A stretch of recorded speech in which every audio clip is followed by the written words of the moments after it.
While Aksum struggled to preserve the world it had always known, another world was being born. Across the narrow waters of the Red Sea, new ideas spread from city to city.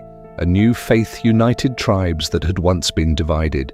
Caravans carried more than silk and spices. They carried beliefs, laws, and a vision that would transform history.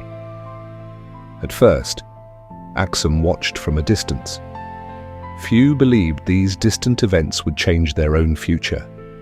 They were wrong. As conflict spread in Arabia, a small group of refugees crossed the Red Sea seeking safety.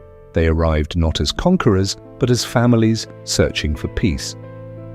The ruler of Aksum welcomed them. He refused demands to send them back.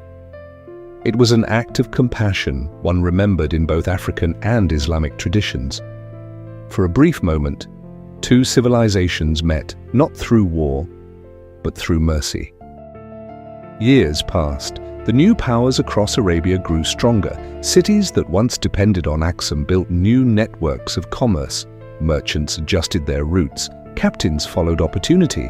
The great currents of trade, which had enriched Aksum for centuries, began flowing elsewhere. The change was gradual, but every departing ship carried away a piece of the empire's future.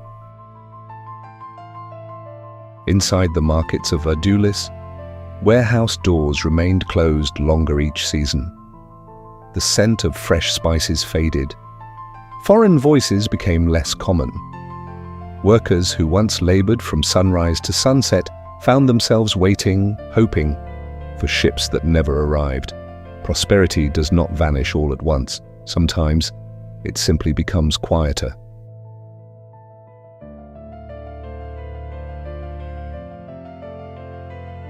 The king could see the signs. Taxes brought less silver, trade brought fewer riches.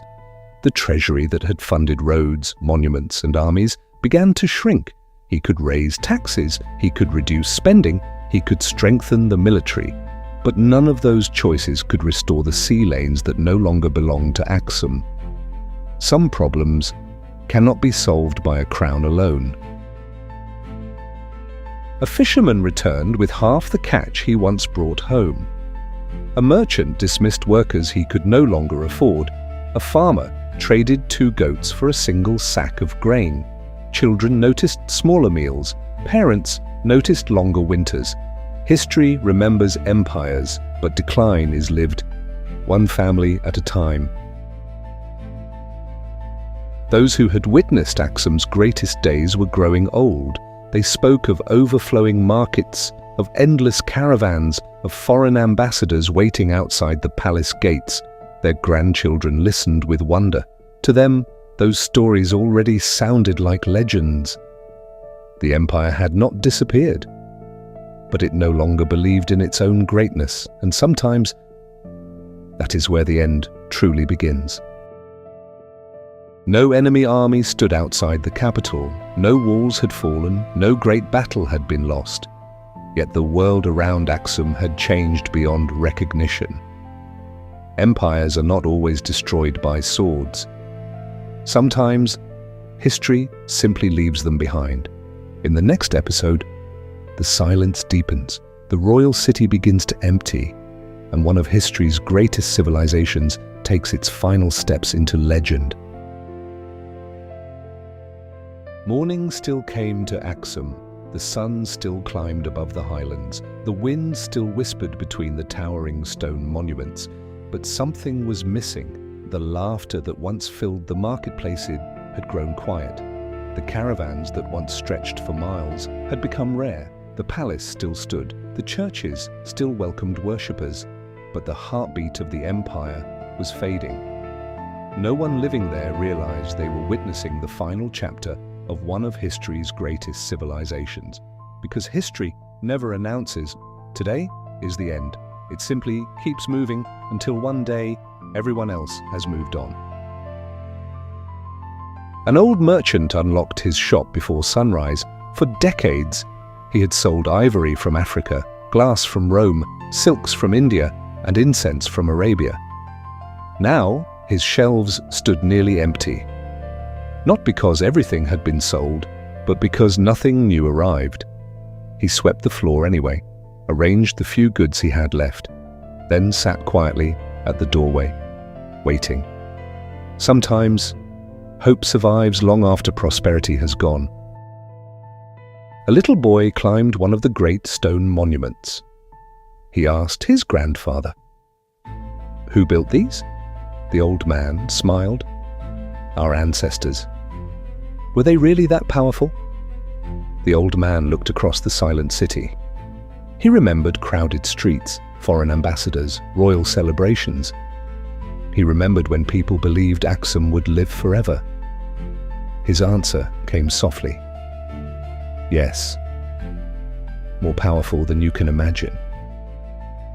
Years became decades, decades became centuries, roofs collapsed beneath heavy rains, stone walls surrendered to roots, trees pushed through forgotten courtyards, the roads disappeared beneath grass. Nature never rushed, it simply reclaimed what mankind had left behind. Beyond the mountains, new kingdoms rose, new empires conquered continents, new religions spread across oceans. History continued, but fewer travelers reached Aksum. Its name slowly vanished from distant maps. Generations passed, never knowing that one of Africa's greatest empires had once ruled these lands. The silence became complete. Centuries later, explorers arrived. They stood before towering granite monuments unlike anything they had ever seen. Who had carved them? Who had raised them? What kingdom possessed such wealth, such skill, such ambition? The answers lay buried beneath the earth, waiting for history to remember. Empires may disappear, but their ideas, their faith, their culture can outlive the cities that created them. The Kingdom of Aksum left behind more than monuments. It helped shape the history of Ethiopia. Its Christian traditions endured, its achievements inspired generations. Though the empire faded, its legacy survived. History had not erased Aksum, it had merely hidden it. Every civilization believes its greatest days will never end. The people of Aksum believed it, the Romans believed it, the Persians believed it, many others did too. Yet history reminds us that strength alone cannot preserve a civilization. Trade changes, climate changes, politics change, the world moves forward, and those who fail to adapt are left behind. Today, only silent stones remain, but if you listen closely, they still tell the story of a kingdom that once stood among the greatest on earth. Not as a warning of inevitable destruction, but as a reminder that no civilization is guaranteed forever. History does not belong only to the victors. It also belongs to those the world almost forgot. Empires fade. Their stories should not. Crowns and spear for forgotten empires, legendary battles, and true history. Subscribe for more journeys into the civilizations that shaped our world.